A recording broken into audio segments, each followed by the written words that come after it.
Участковый капитан Галеев. Очень приятно. Это у вас ребенка украли? Мы сейчас все объясним. Если сможем. У нас с Сережей родился сын. А бабушка Айгуль верующая мусульманка. А у меня мама такая же, христианка, верующая. Ну и вот тут-то и вышла проблема. Как ребенка-то называть? Дайте ребенку хорошее мусульманское имя. Ребенка надо крестить как можно скорее. Ну и как вы эту проблему решили? Тут как-то все само собой получилось. Ну, говори уже, что случилось. Дай мне своего ребенка взаймы на 10 минут. Это все из американских фильмов, наверное. И знаешь, Айгуль, какой любимый сериал? Сикас большой город, да. Вот насмотрелась. Я после родов такая глупая стала.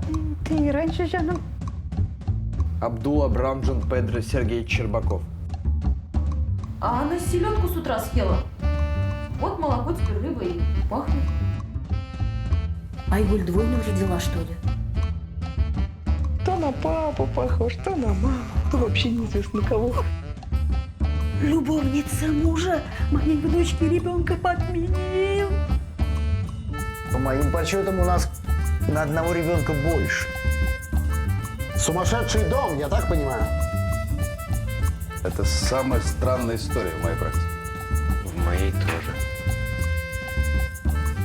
Мы просто всех так любим. Мы хотели, чтобы в семье был мир. Подождите, я что-то запутался. Запутался. Да это вы только начали.